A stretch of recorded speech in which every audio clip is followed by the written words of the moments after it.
This show is sponsored by PowerfulWomenUSA.com, a place to be inspired by other women. Hey, everybody, I'm Jill Conway, and this is Secrets of Powerful Women, a show dedicated to celebrating and supporting strong and successful women and sharing their stories. I'm hoping you'll be inspired to pursue your own dreams, reclaim your voice, and discover your strengths. And you will with my next guest today.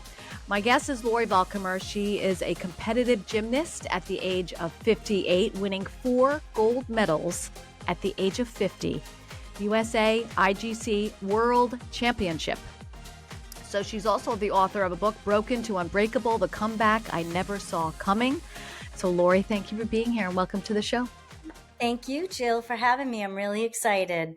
Oh my God. So we briefly spoke about this, about your book, and I wanted to start there because I feel like that's your story. That's your whole life story there. Mm-hmm.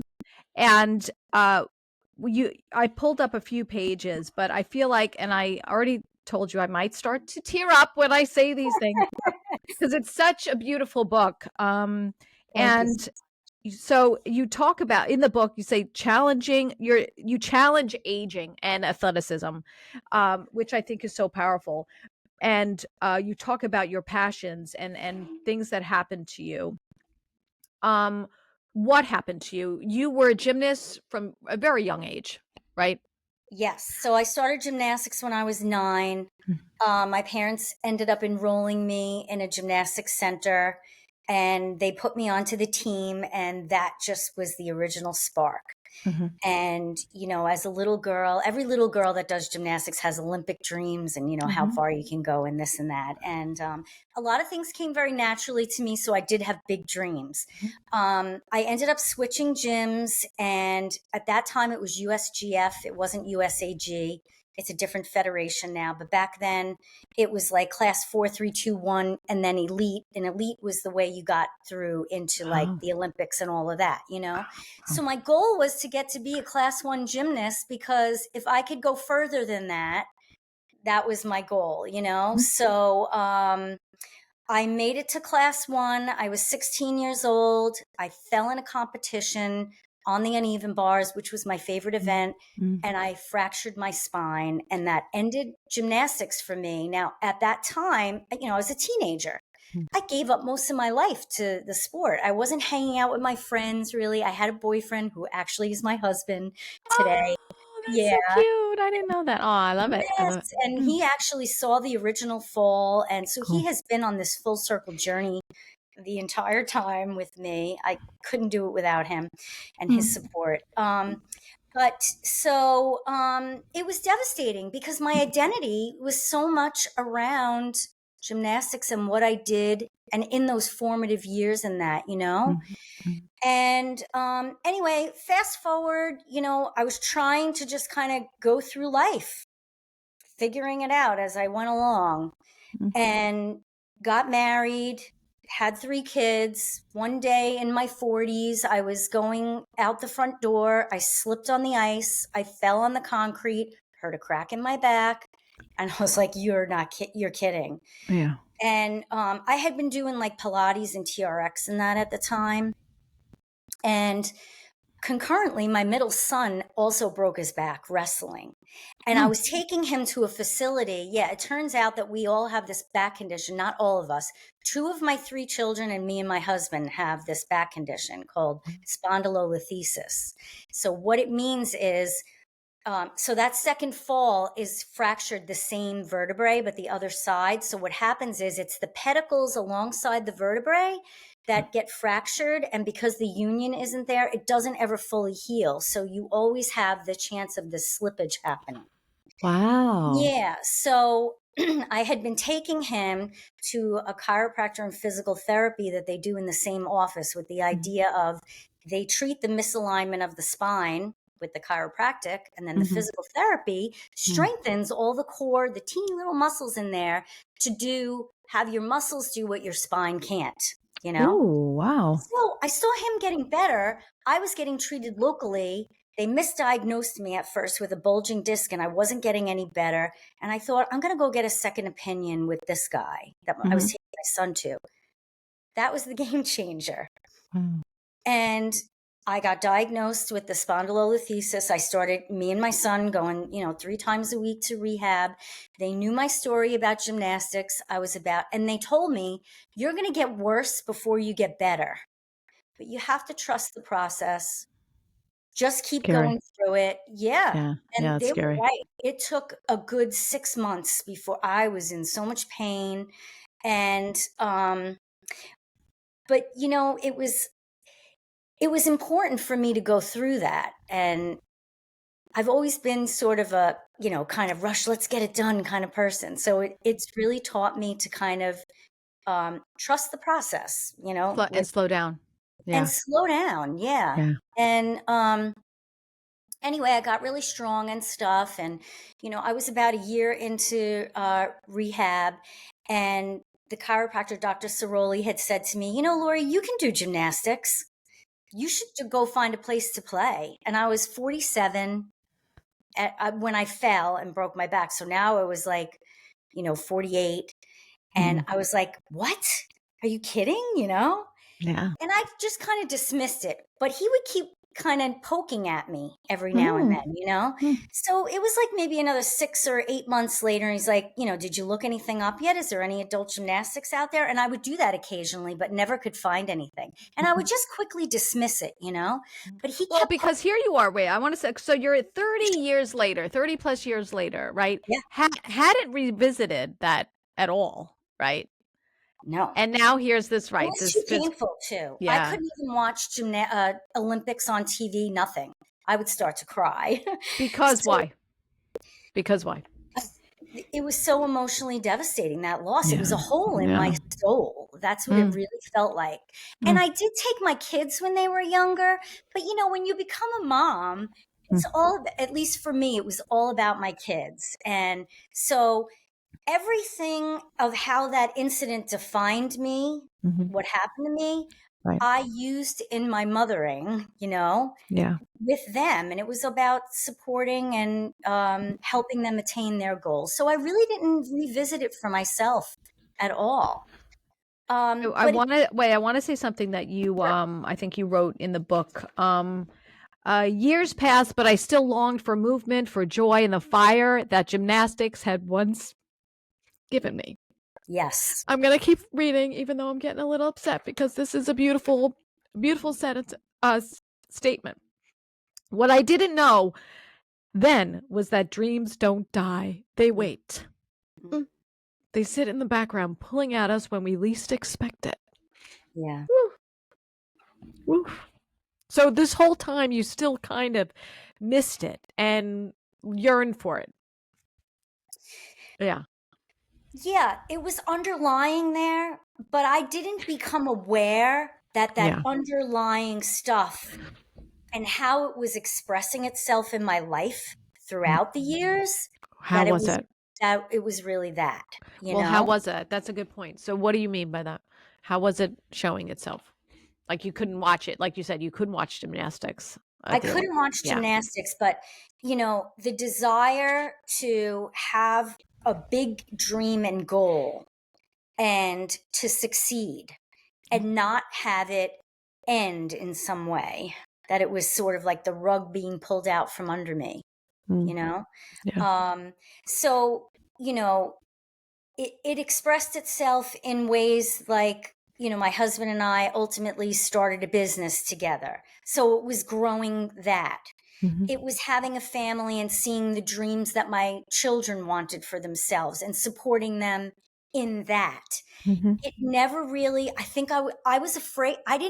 This isn't something I was aware of all those years. I'm aware of it now, looking back in hindsight and from writing the book, because I see now that I was too afraid to chase anything for myself. I was too afraid to figure out, what did I want for me?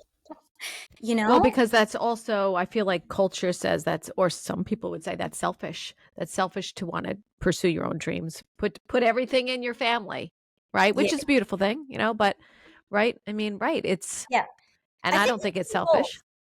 No, I don't think it's selfish at all. And I think when you can do both, you actually are fulfilling yourself more and then have more to give, Right. you know? But I think, like you said, I think that's kind of a current thinking shift that's happening now. It certainly wasn't. My children are 30, almost 29 and 25. So, you know, back in, you know, the 90s and into the 2000 when I had my daughter, it wasn't like that. So did anyone say to you at that point, you know, what are you, crazy? What are you, crazy for them? well, I kind of first thought it was crazy. Right. And when I started looking things up, like I did get very curious.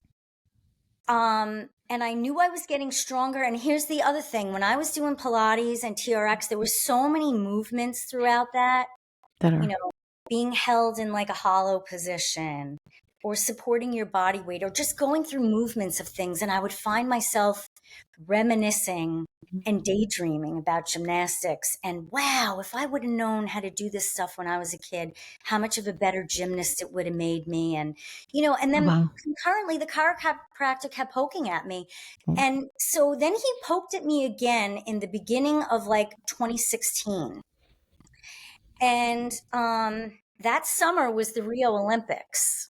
Oh boy. Oh wow. And so I was getting more curious because you were starting to see more things on TV. A lot of people were talking about Simone Biles at that time. Yeah. That summer, I started watching the Rio Games, and there was a gymnast on there from Uzbekistan, Oksana Chusovitina. She was 44 at the time, and it was like her 7th Olympics. And that was a turning point for me because I thought, oh my God, she's, you Maybe know, I could do this. she's older than me and she's in the Olympics. Maybe it's not so crazy to think I could do this. I mean, obviously I wasn't at the Olympic level, but just that I could have my body try this out again. So I ended up finding a local gym that a friend just happened to say, oh, because I couldn't find one. And a friend happened to say, oh, you should check out, you know, this gym in Ronkonkoma. They do an open gym night. And I'm pretty sure he lets adults go, even though it says 16 and up. So I got the courage to make the phone call and ask, you know, because I thought, oh, yeah, well, they're not going to mean adults, you know? Right. I called up and I said, you know, I'm interested in the open gym for gymnastics. Are adults allowed to go? They said, oh, yeah, sure. You just sign a liability form, like casually, like, yeah, just come, you know? Yeah. So I was like, okay, maybe I want to do this. Oh my God. Good for you. So exciting. And so what happened? You went. Well, I wanted to, but I was terrified at the same time. I was terrified. I was terrified of how to manage my expectations, how it was going to affect me emotionally. In my mind, I had this vision that there were going to be these teenage girls in the corner snickering, like, what is this old lady doing here? You know? And, you know, the judgment and everything. But there was a stronger voice inside of me that said, you have to do this. You have to do this. So I leaned on the support of my husband and my kids because they knew how important it was to me. I almost didn't go in when I pulled in the parking lot that night. I just had like a mini breakdown in the car. It's okay. And I reached out to them and they were like, come on, Mom, you can do this. You know, just, we're going to tell you what you always told us, you know, take the first step. You're already making up a story that you don't even know if it's true or not. And how are you going to know if it's true if you don't do it? So Because that's what I would tell them when they didn't want to do things. Try it out a few times. You don't have to stick with it, you know? Right. Oh my gosh. Yeah. So that gave me the courage to walk through the door. There were no snickering girls in there, just a bunch of parkour guys blasting their heavy metal music. And the owner came over to me and, you know, he helped me stretch and I told him why I was there and stuff. And he just started encouraging me to do things. And the muscle memory of what came back the first night just blew my mind. Wow. Were they like blown away too? Yes. Yes, because at that time I was 49. I was 49. Wow. Yeah. And so I didn't expect it either. I really didn't expect expected either. And I was doing like a round of back handspring the first night on the floor.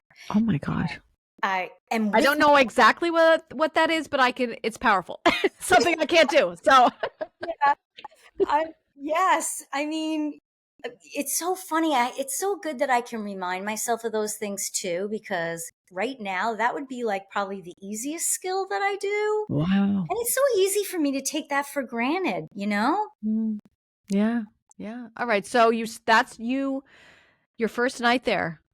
So, and you started competing within a year, right? I mean, winning a gold medal within a year or so. Yeah. So let me tell you what happened. So I kept going back week after week. And initially I was just like fooling around on the floor and doing stuff. But, you know, there was a balance beam. There were uneven bars over there. I don't remember seeing if there was vault or not. They probably had one, but you know, I didn't notice it. But anyway, I started getting more curious and wondering what would happen if I jump up on the balance beam. I mean, it's 4 feet in the air, it's 4 inches wide. That's pretty scary, you know. Yeah. And the uneven bars, that's where I fell, broke my back. You know, I kind of had to go through strengthening the mental aspect of it just to have the courage to do it, you know, because I was definitely afraid of getting hurt or failing or having this come back into my life only to have it not in my life again. You know, it was just you're afraid to lose it again. Yeah, I was afraid to lose it again. Yeah. But you know, somehow each week there was just, again, it was like an intrinsic thing, this desire that just couldn't be ignored. And so I got up on the balance beam and first I did everything on the line on the floor. And I was sticking things. So I thought, okay, I'm going to go up there. I walked around on it a little bit. I felt comfortable. And I'm like, I'm going to try a cartwheel. And I did it and I stuck it. Oh my gosh. What? This is crazy. Oh my God. Yeah. And so I just kind of started doing things. And I went over to the uneven bars then. And I was looking at them and I put chalk on my hands and I was swinging on the low bar. And I look up at the high bar and I'm like, wow, that's the height I fell from. It's so high. I don't know if I'm ready to like go up there. Right. So I thought, you know what? I don't have to do that right now. I can take my time. And the next week I got the courage to do it though. And so just each week. But so after I introduced those other events, I left that one night after I finally did go on the bars, and there was just this feeling inside of me that I couldn't ignore. And all I kept thinking on the way home is, oh my God. Now, this took place only over a couple of months, really. By the time I found that gym, it was like August. I had just turned 49. It was probably maybe like 6 or 8 weeks I was going there. And in that 8 weeks, I got up on the bars and that. And I started to think on the way home, wow, I wonder if I can compete again. Is that like, I just found myself, you know, daydreaming, fantasizing, like all this stuff. And I thought, that is so crazy to think. But I couldn't ignore it. I couldn't dismiss it. That's how strong it was, you know? It became an obsession. So I thought, you know, this place doesn't have a team or anything. Like, how would I even do this? So I went home, I went on Google. I'm like, is there an age limit for USAG that you can compete? And I couldn't find one. And I thought, well, Oksana does it in the Olympics. You know, there's got to be something. And I decided to call like local gyms and stuff in the area. Nobody would call me back. Then I decided, I'm like, why didn't I think of the gym that I took my kids in Riverhead when they were younger? And I called there and they said, oh yeah, we don't do adult gymnastics.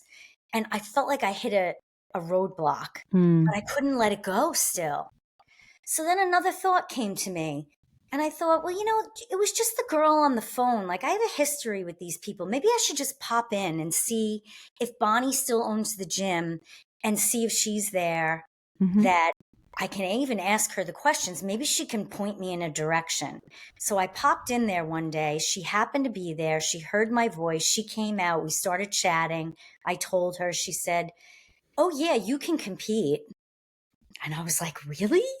She said, let's start with a private lesson to assess your skill level, and then we'll take it from there and we'll see. So that was like October by the time I did that. And we did the private lesson.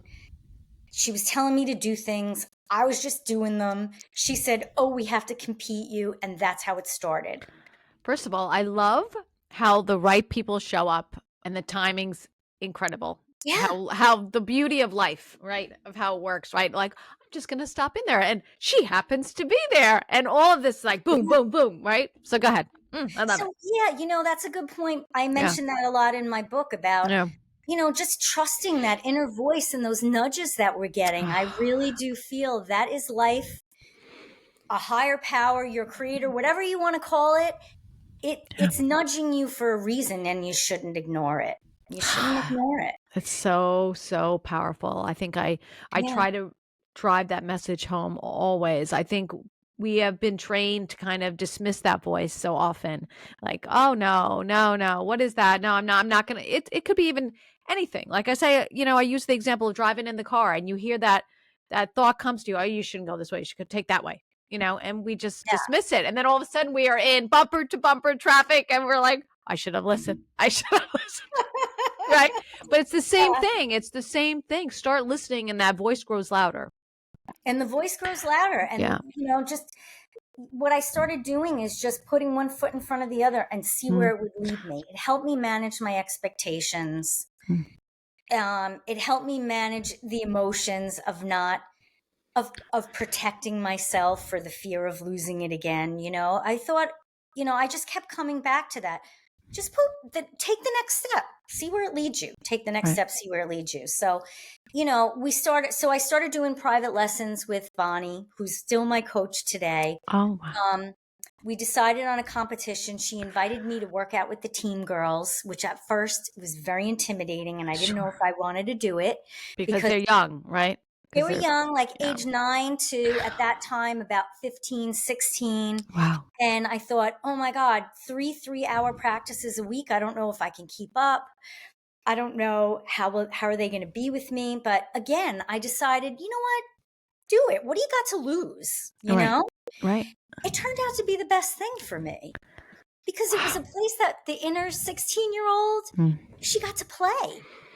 Right. She got to play. And, she pushed me in ways I probably wouldn't have pushed myself. And the other thing is being on the team, and they were getting ready for their competition season. So now I was getting into, Bonnie was going to put me into the competitions. Strategically, we were picking ones. So in 12 weeks, I got ready for my first competition, which blows my mind. Well, you must have been incredible then. I mean, I pulled up sort of videos. I mean, you were phenomenal. Oh, thank you. Yeah. Well, that inner 16-year-old helped me a lot. Yeah. She still does, Wow. Yeah. But so then what happened? All right. So then you, in 12 weeks, I mean, amazing. I mean, you had the courage and the bravery to just say, just full steam ahead, I'm doing this, right? I'm doing this and see what happens. So then when did you competed? What was your first competition like? Oh my God, it was terrifying. In fact, a few days before, I had pulled a muscle in my groin and I really didn't. And, Bonnie and I were still new in our relationship. So I really didn't talk to her about what was going on with me and stuff, And I remember the night before that competition, all the emotions. I was terrified. I was excited. I knew that how much it meant to me. Getting this second chance again. And at that time, I was only doing one event. I was doing floor exercise, which was an important choice for me at the time, to just do the one event, because it was enough trying to kind of handle all of that. But so the night before the competition, I was like laying in an Epsom salt bath, trying to manage the pain that I was in, and the tears were coming, and I'm, talking to God and saying like, why would you bring this into my life? And then this is going on here. I don't even know what I should do. And I thought, again, take the next step, show up tomorrow. Most of life is just showing up. show up, talk to your coach. Let her, this is the saying that Bonnie and I have between us now. She's my gas pedal and my brakes. I let her kind of take the lead, although, because in the early days, it was the inner 16-year-old in charge. And sometimes she's not good in the driver's seat Right. because, I She's learning wasn't to drive. There. body. Right. But, now the adult Lori kind of is more in charge, but certainly she's got a very active role there still. Mm. But so that first competition, I only did floor. It was the last event of the competition. And, when I got there, I was so nervous. And again, I was like envisioning people snickering. I stuck out like a sore thumb, obviously, because of my age, and I didn't fit in with the rest of the girls. So your competition was what age at these events? Well, it was all different levels. I mean, probably I'm going to guess it could have been as young as like maybe 9 or 10. Wow. They had me in an age group, though. I think they may have put me in my own age group, like 18 and up. Okay. Still. Yeah. So that's scary. That's scary. I mean, that really does take, you have to really feed yourself the right words to be like, you got this, right? Like, Absolutely. let's do this. Yeah. Yeah. I mean, I rotated all the events with my teammates. Yeah. Because you're still all competing together. It's just as far as like scores go and placement, first, second, third, and on out, what age group you were in. So I was still competing and, with all of them in the thick of it. Right. And they were wonderful. And when I first got there, and I'm so nervous and picturing like people snickering and everything, and I thought, Lori, stop. Just take in where you are. Stay in the moment. Look around. Look at what you're doing. Yeah. Look at what you're doing. Don't let the fear and the negative voices take over. Don't, so it's a lot of mental stuff that I've learned, I think, too. And so it was finally my turn to compete. I got up, I saluted, I kind of blocked everything out. My family was all there in the stands. And my second tumbling pass, I ended up falling. And the whole idea was I was trying to get a minimum qualifying score so I could qualify for the World Championships. And because of that fall, I didn't. But I didn't even care at that moment. It was my first competition in 33 years. And I felt like I won the Olympics. You're like, that podium, and they put that medal around my neck. Right. I mean, it was just, I got hooked. There was no stopping me after that. Yeah. Well, and if anyone is watching, I mean, if you're watching the video, you can see that the array of medals behind her head how many medals do you have behind you? I think it's like 56. Wow. A lot of them are gold. And this was the very first one right here. If you can I pull it into the frame? I don't know. Try. There we go. Okay. Yep. That's the first one. That's the first one. Yeah. And it's special. Yeah. It's very special. So we're gonna take a quick pause here because we're going that obviously, even though she didn't win the gold on that first event, she has gone on to win many, many more gold medals. Incredible story of resilience and courage and just showing the world that you don't have to, you don't have to give up your dreams at any age. So we'll be back. Let's pause here. We'll be back with Lori Volkommer after the commercial break. You are listening to Secrets of Powerful Women. Help me get the word out. Share this podcast with your friends right now because this is so good. We'll be back. Hi, everybody. I'm Jill Conway. If you love what you're listening to, please like and subscribe to my channel on whatever podcast platform you listen to and on YouTube so I can keep bringing you these amazing women and sharing their stories. Thank you so much for listening. I hope you love it as much as I do. All right, welcome back. You're listening to Secrets of Powerful Women. Lori Volkommer is with me. Lori is a multiple gold winner, gymnastics.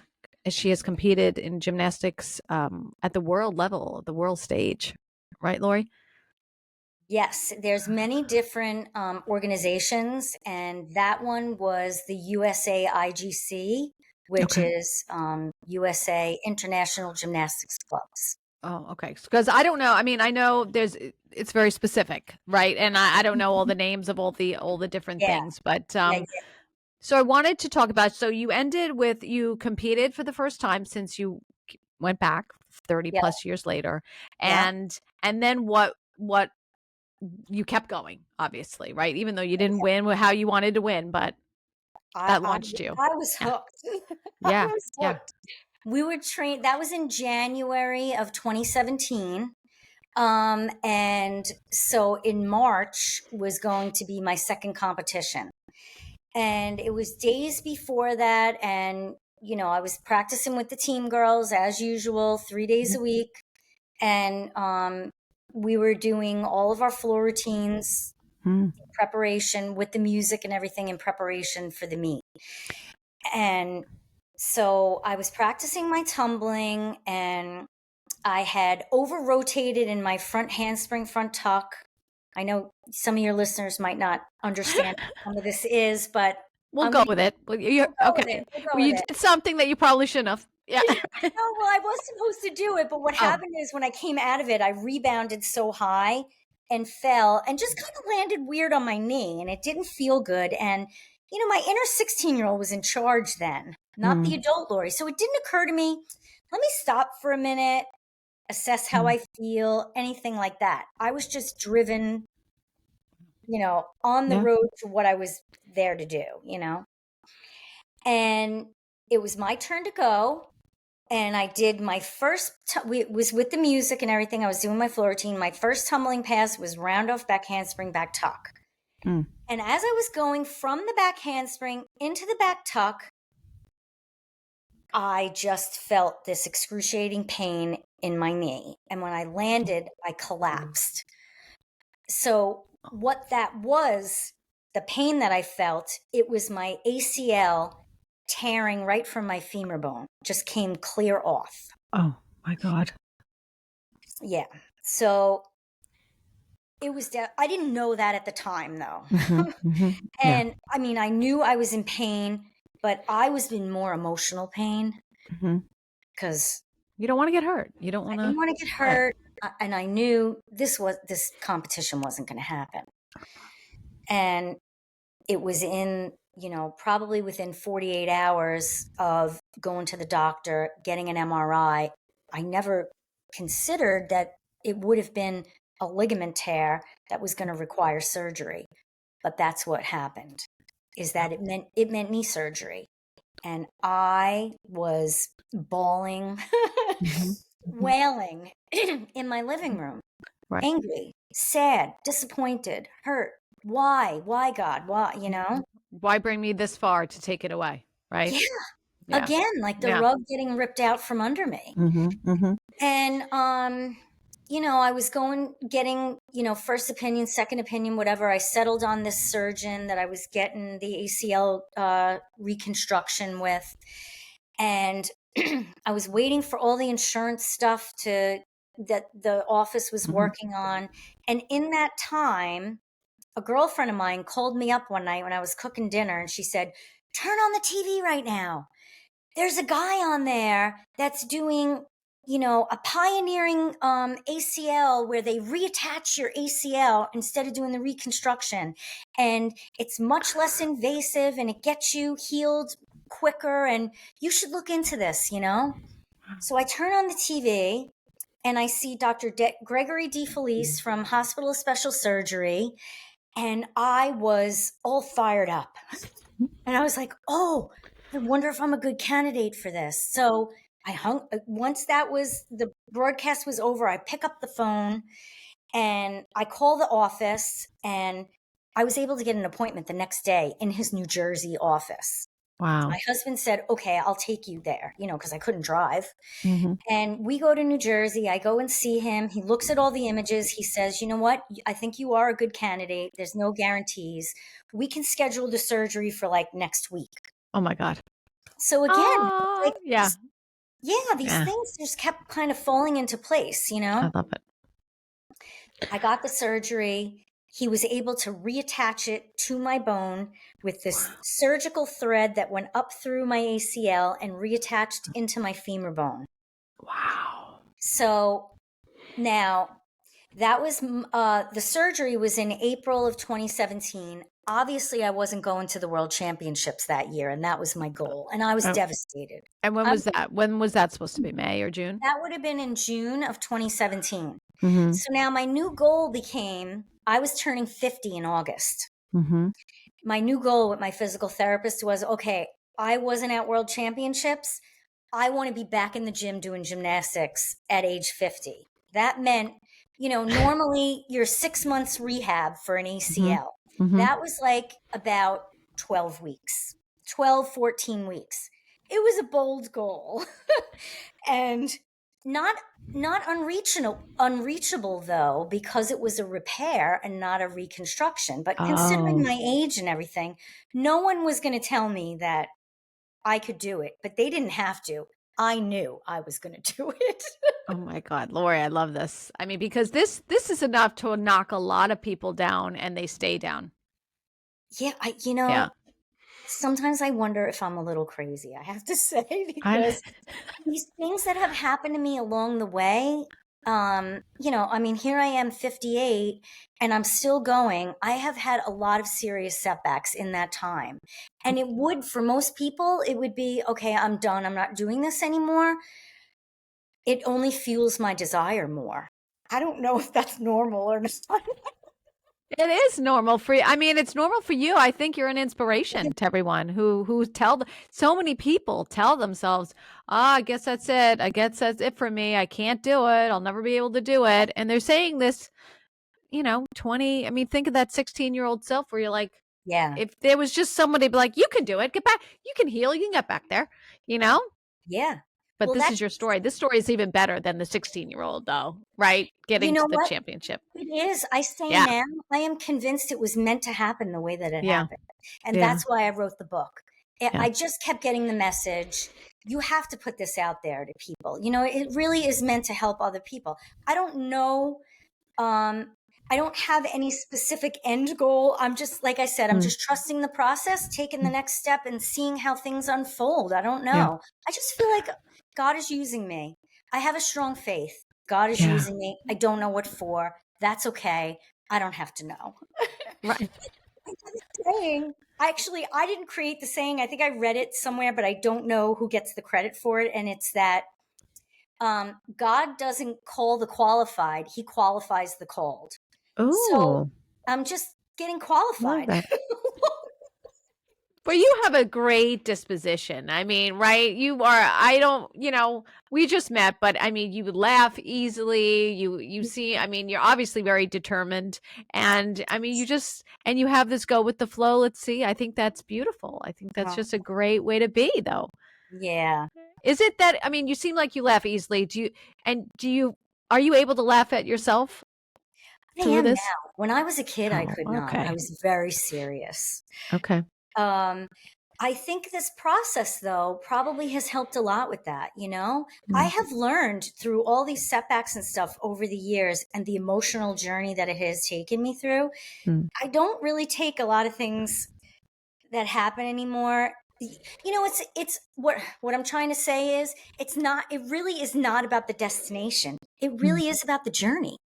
Yeah. It really is all about the journey, chasing these dreams and everything. Again, I've learned to really appreciate the process, the successes and the failures. It's mostly the failures that I have appreciated because they have made me grow as a person.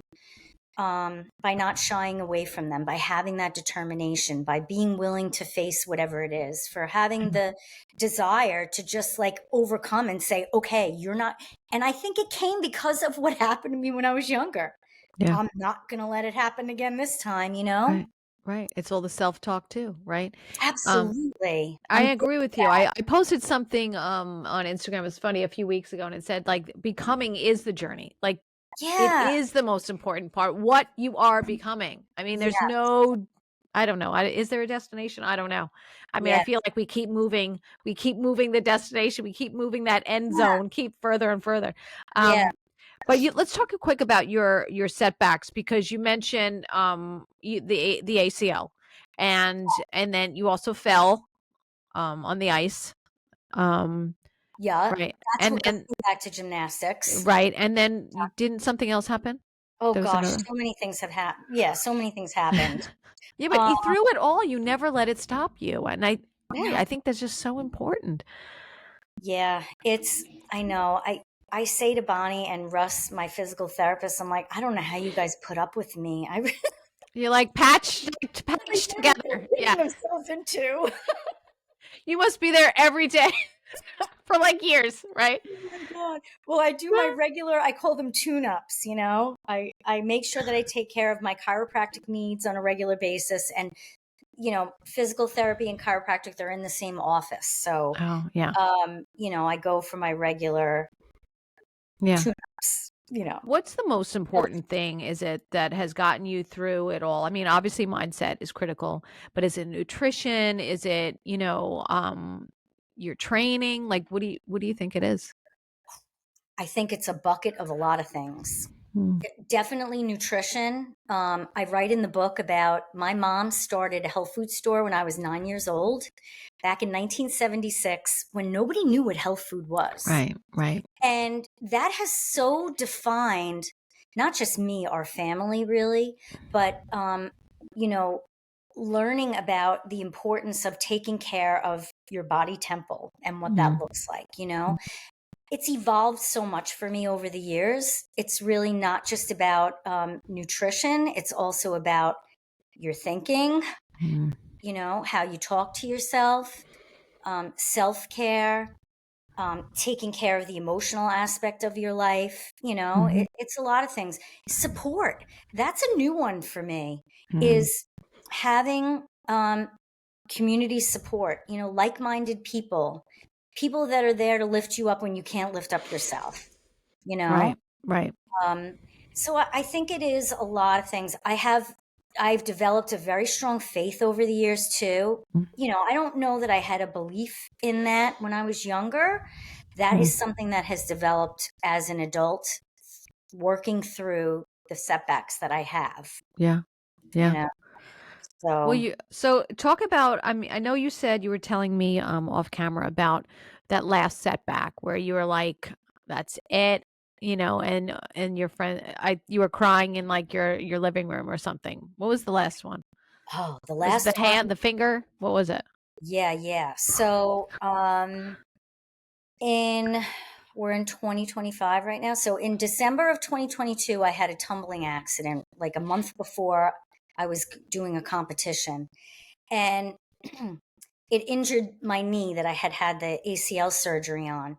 And I was trying to avoid surgery because it wasn't clearly evident that anything had clearly happened in the knee. Mm-hmm. So I went and got like stem cell and PRP injections. I was trying, you know, physical therapy, like all these things to try to avoid surgery.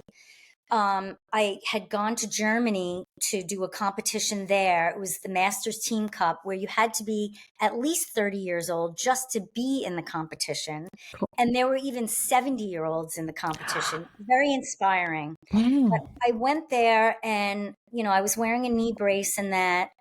I had a fall off the beam and it was clear my knee was not well.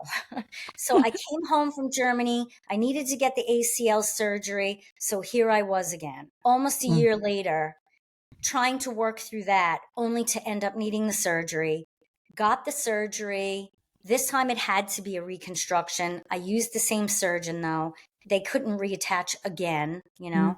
So I was determined though, you know, and I was healing up from that. I finally got myself back to gymnastics again in the late spring of 2024. And I was on my way to adult gymnastics camp in July. And that was going to be like my personal breakout, you know? I was taking my time going back as I was doing my regular training here. But there, I'm working out with adults. It's about fun. It's about community. It's, letting the little Lori and me play, and just kind of sort of testing my limits, because that's another thing I obviously like to do. And so I was on my way there, and I was like 500 yards outside the Orient Point Ferry, and I'm in the single lane, and I'm the last person in a line of cars, as we're driving along 40 miles an hour. And I look at my rearview mirror, and far back, I see this black Jeep. And, I'm driving along, and I keep checking the rearview mirror, and the Jeep's getting closer and closer very fast. Oh, God. So much so that I realized at some point, oh my God, I'm getting hit. Yeah. So I'm trying to quickly figure out how to avoid getting hit. And, I couldn't go into oncoming traffic because people are coming off the ferry. I couldn't go to the right because it was telephone pole, telephone pole, telephone pole. Oh, my God. I gave myself space so if I was getting hit, I wouldn't get accordioned in between two cars. But I knew I was getting hit. What I didn't expect, she hit me probably, I'm guessing she had to be doing at least 70 miles an hour. She hit me, never hit the brakes. She bounced off and hit me 3 times before What was wrong with her? Like, a lot. Yeah. She had to be distracted. She had a dog in the car. She was 70 years old. Maybe she was on medication. Maybe she was on her phone. I don't really know. The thing is, I had all kinds of stuff physically go on after that. And I got MRIs, Dr. Carfora. You're an athlete. You got to go get all these MRIs and stuff, make sure everything is okay. The neurologist was shocked based on what was on the images that I walked into their office not in pain. And he said to me, gymnastics saved you. Wow. Your body knew how to take that impact. So the day of the accident, the police officer probably didn't take me seriously because I got out of the car and I was fine. It ended up, my car was not safe to drive. It took me like 2.5 hours. It normally would take me a little over an hour to get there from where I live to the ferry. It took me like 2.5 hours to get home. My trunk had popped open, wouldn't close. Oh, my God. I didn't know it at the time, but my transmission in the front of my car had cracked right off the frame. Dear from God. getting hit in the rear. And anyway, so I was healing up from that. I had a concussion and I had some stuff going on in my neck. And I was about like maybe 4 weeks into the healing from that. So I couldn't go back to gymnastics, obviously, because I had a concussion. I didn't go to camp because I ended up having to turn around and come home. And I was unpacking a new set of butcher block knives, and I'm standing in bare feet in the kitchen, and I'm taking the big knife out, and I'm trying to get all the stuff off the sharp part, and it comes flying out of my hand. And all I can think is, oh my God, I don't want it to land on my feet. So my reaction was to grab it. Oh, dear God. And I grabbed the sharp end of the knife, and it severed the tendon right off my bone in my pinky. You're like Bionic Woman. Like, so I was in denial with that one. I thought it was just a bad knife wound. I had dropped to the floor. I should have known that it was a tendon thing, like from the knee thing when the ACL ripped off. Like I thought I was going to pass out back then. I had the same kind of feeling, but I thought it was just a bad knife cut. So I quickly wrapped it up and stuff. And I thought, I was out of state at the time actually. And I didn't want to go to my husband's like, come on, let me take you to the ER, the urgent care. And I'm like, no, we're in Florida. I think it's just a bad cut. Let me see how it is over the next few days. I can always go in a few days, And I think I just didn't want to hear after, the last couple of years I had just been through that it was more than that, because it ended up being more than that. Yeah. But what I didn't know was I had severed the tendon off the bone. So when I got back and I went for my regular tune-up at PT and chiropractic, my physical therapist looked at my finger and he was like, Lori, because I couldn't bend it. I couldn't do this. It wouldn't do that. And he said, there's a life to them being able to reattach your tendon. And you're kind of on the cusp of that. You got to be seen right away. So he helped me get an appointment with Dr. Popolo Orthopedic Associates of Long Island. He's a specialist in hand surgery. I went to see him. I was in within like 2 days to get the surgery. He was able to reattach it. I told him before the surgery, I am a competitive gymnast. You have to make sure that I'm able to catch those uneven bars again. And he did. Wow. He did an awesome job.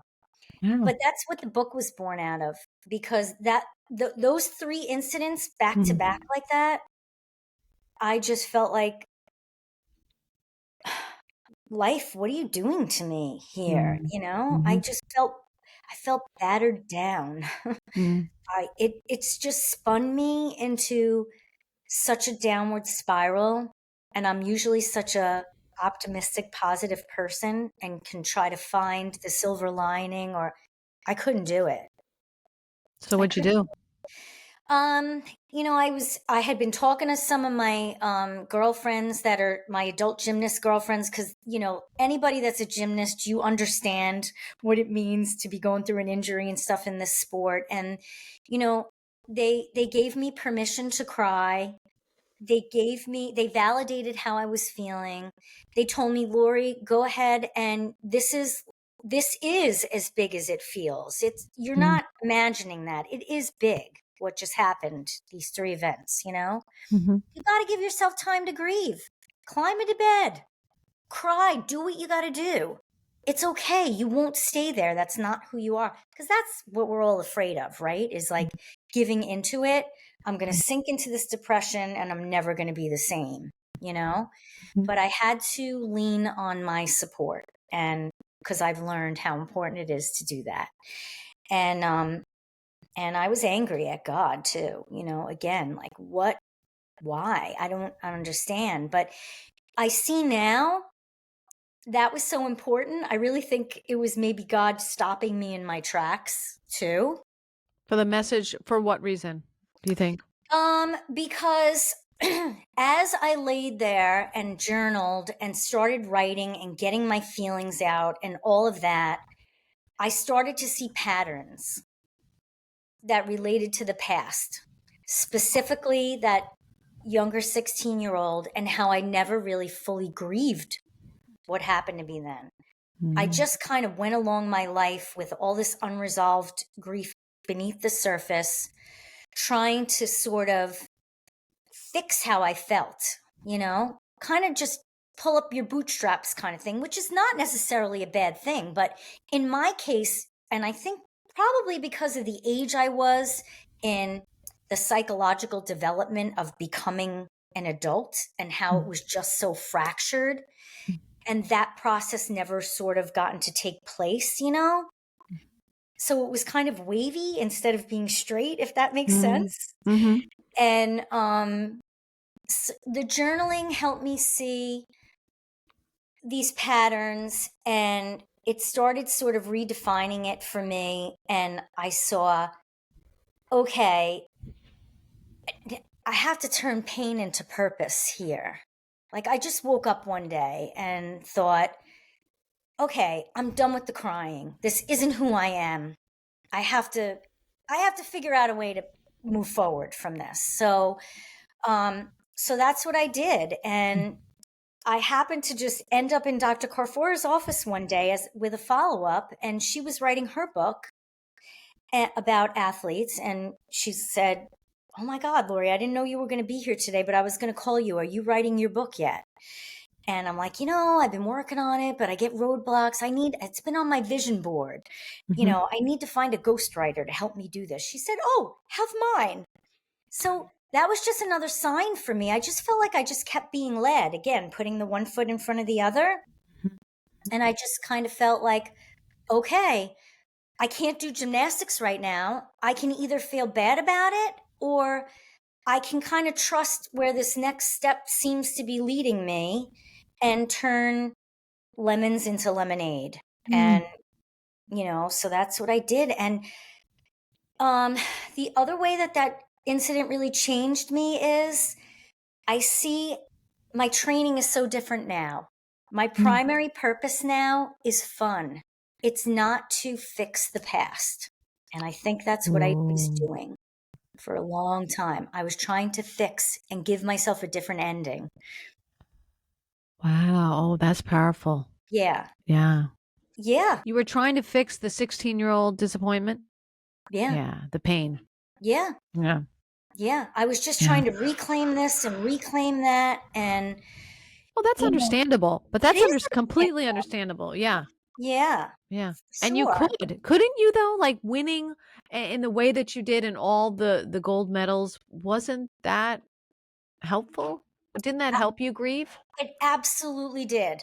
It absolutely did. In fact, that first year after the ACL surgery, the first one back in 2017, Mm-hmm. and when I came back and I said, I'm going to be back in by my birthday, by the 50th birthday, and I'm Yeah. not just doing floor exercise, I'm doing floor, bars, and vault, not beam because it has its own issues. Okay. I do beam now, but in that year I didn't, and my son became my trainer. Mm. And Still is his strength and conditioning coach, right? yeah, Yeah. I love it. I love it. still is, yeah. Yeah. But I got distracted there for a second on That's your okay. We're all midlife here, so yeah, it's okay. N- s- s- the s- filling the hole. So when I mhm. finally did get to the World Championships after that comeback, after the Yeah. ACL surgery, Mhm. in 2018, that hole inside of me that I completed that felt so full. I felt Yeah. like that 16-year-old. I thought she was healed then, Yeah. and she was. But it was the unfinished business that was still to come. It was me not being able to fulfill my highest potential. That you know, wanted. that I That was the wanted. whole. So that was part two. Part Okay. one was, closing that gap for what happened when I was 16 that just, cut the limbs off. Mm-hmm. And then part two was, I didn't get to see my full potential then. I'm going to see my full potential now, whatever that looks like. And not Right. that still isn't the goal, Right. because I do feel like I'm not done. I have a lot more in me. I do want to push my limits. I want to keep challenging myself. I want to Right. see how far I could go. Mostly, I want to challenge the age thing Mm. because if I really think about it, it does blow me away. Wow, I'm 58 and doing this. But when other people say it to me, it doesn't land the same way. In my mind, I'm like, well, why wouldn't I be doing it? Right. I'm the same way when it comes to age. I'm going to be 54 and I'm just like, who cares? I mean, who cares what the number is? What's the label? Right. Right. Yeah. Yeah. And yet it's important, I think, to say to people, look, I'm 58 and I'm doing this. So Right. in that Right. regard, the label is important as Right. part of switching the thinking of what So, we're capable of. I agree with you. So you were writing this, you were forced to slow down. There's a saying that if you don't take the time to slow down, that God will give you a reason or something like Yeah. that, right? Yeah. I do believe in that. Yeah. So this made you slow down, or I guess really write down and reflect on your life and piece it all together. Right? Peel the Yeah. onion, as I say, right? Yeah.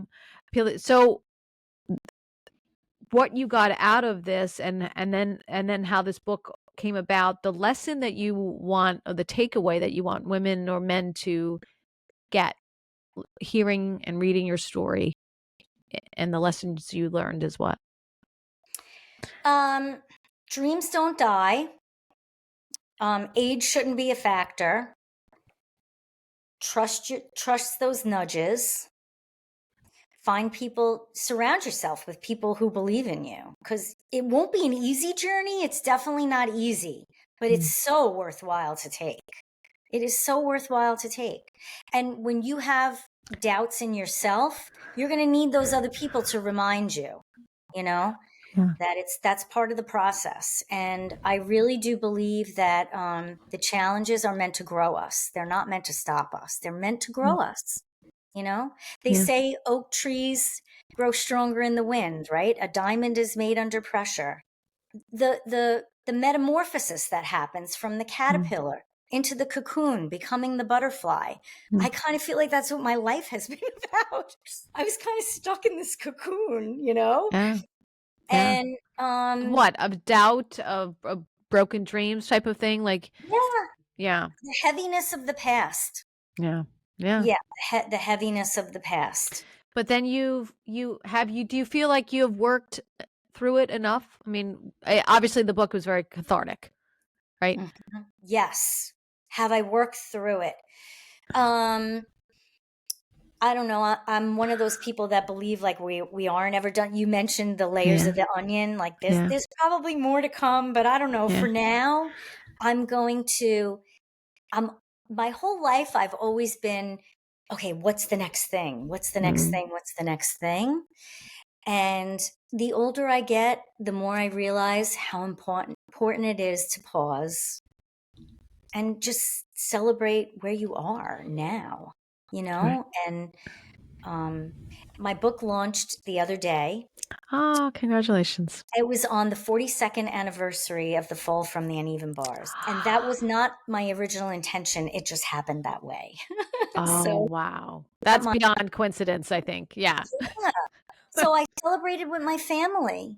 Wow. And I made it a big celebration. That's something I never usually would do it. I would do it for my Mm. kids. I would do it for my husband. I do it for my family. Mm. But I'm learning to do it for me, is to just, stop, pause, take it all in, let it be.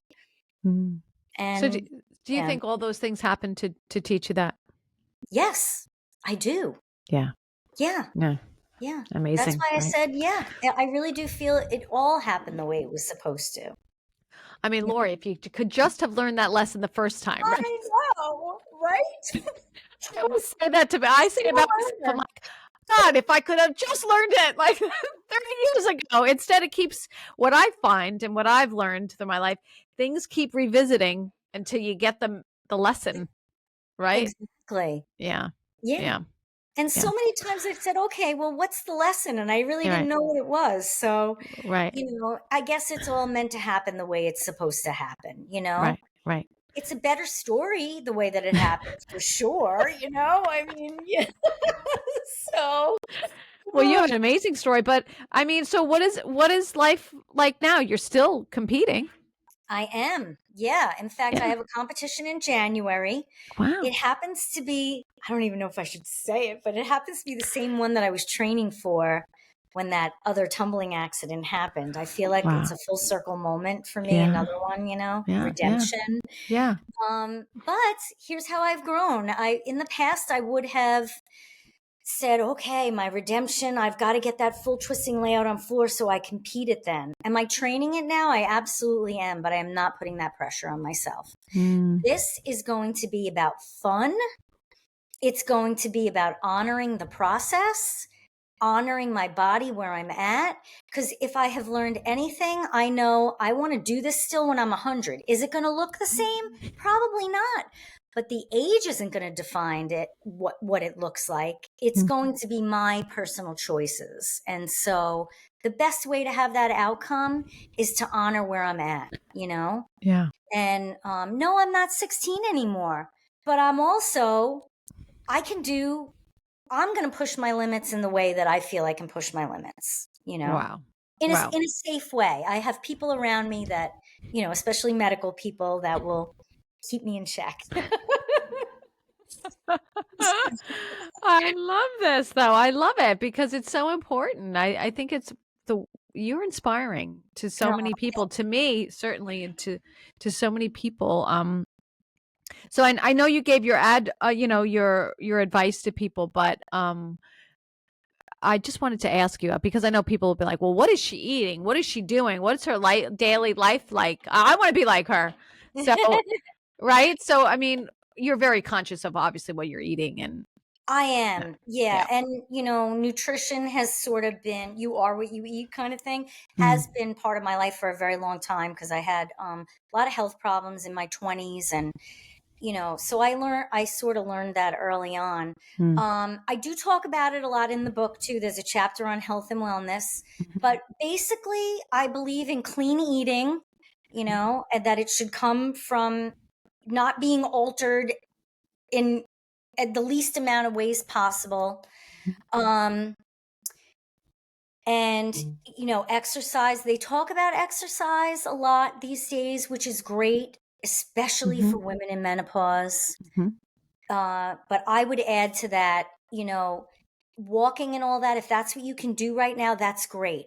But you should always be challenging yourself for the next thing, because it's in the challenging. I mean, if it's anything that I have realized, gymnastics is a great way to prevent the bone loss that happens in women. And if, through these injuries that I've had, when I had that first ACL incident happen when I was 49, my bones clacked together, the femur and the tibia. I had such a bad bone bruise there where the ACL came off. The bone didn't fracture. Wow. From Wow. all that tumbling and the force, that's what they say why weight training is good for women, right? It's the force that we're putting on our bodies. So just making the point to challenging your limits, whatever that looks like for you. And it doesn't have to be, it's not a big thing. It's just getting a little bit outside your comfort zone, just a little bit to see what you're capable of. You'll be surprised. Right. And then it fires you up to want to do more. Wow, look what I just did. If I could do that, maybe I could do this. Yeah. Yeah. Well, a lot of women, I feel like at our age, and I've spoken to so many now, and they say, I don't even know what my passion is. I don't even know what lights me up anymore. Mhm. So if I asked you that question, how do you know that gymnastics is your passion? How to describe it? Describe what a passion is to you.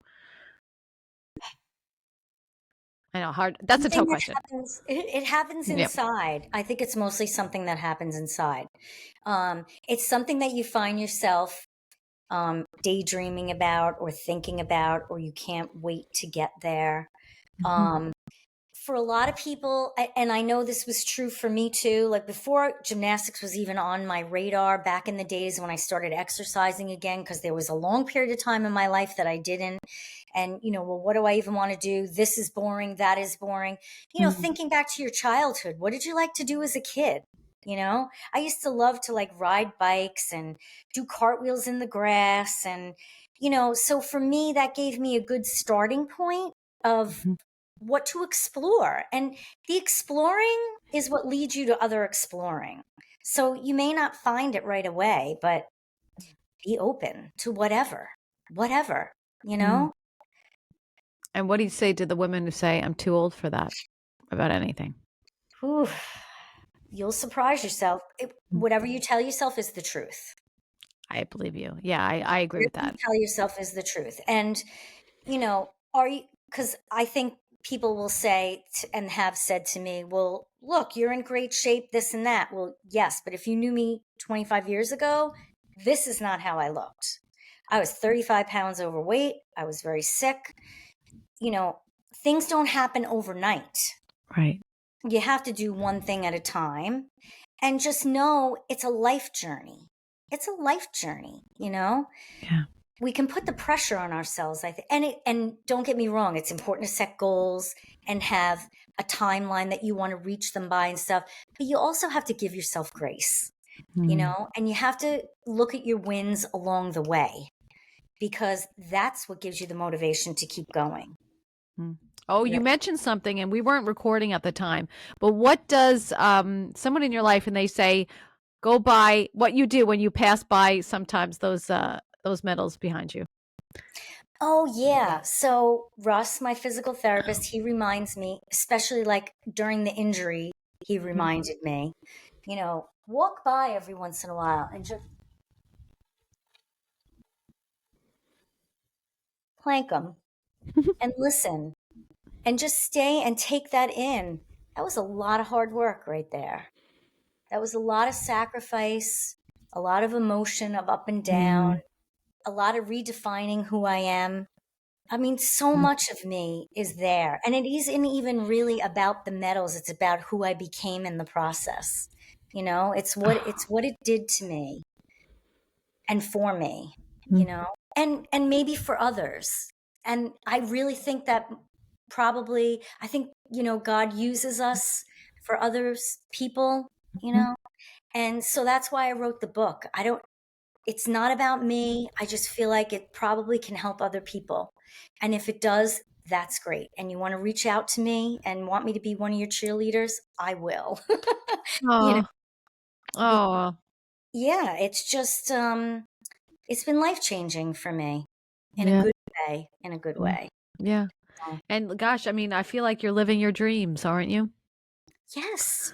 But Yeah. that 16-year-old wouldn't have dreamt this. That's what's Right. so interesting to me, you Yeah. know? And it is, it didn't end up in the Olympic dreams, but it ended up better. Oh. It ended up Oh. better. Yeah. And so the first quote in my book, or one of the quotes in my book, is sometimes you have to let go of the life that you planned so that you can live the life that you were meant to live. Or I'm paraphrasing, Yeah.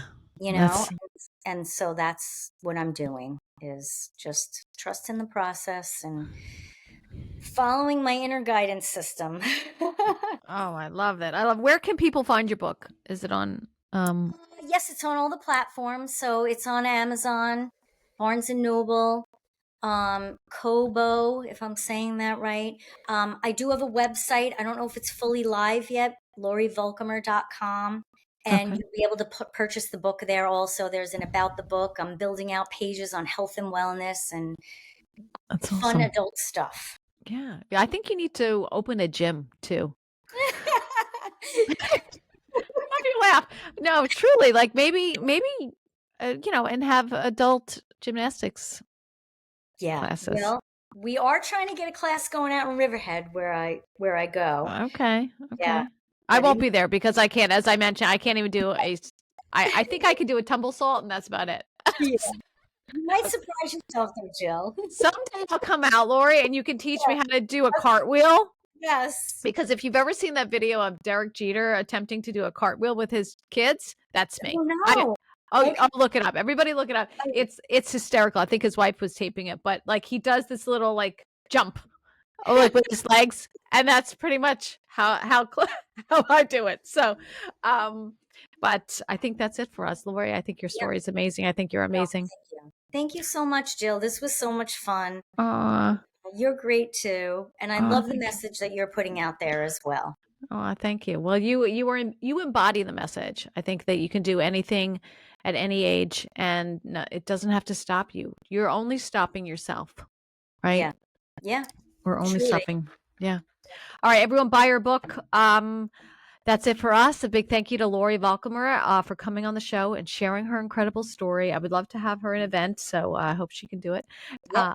Oh, me- perfect. Perfect. Okay. Perfect. All right. And thank you for listening to the show celebrating incredible women like Lori. I hope you're inspired to pursue your own goals, believe in yourself, and dream bigger. Your voice matters and your story can help others. I hope you join me next time and share this podcast with a friend. Follow us on all the Instagram channels. And thank you so much for listening. Thanks, Lori. Thank you.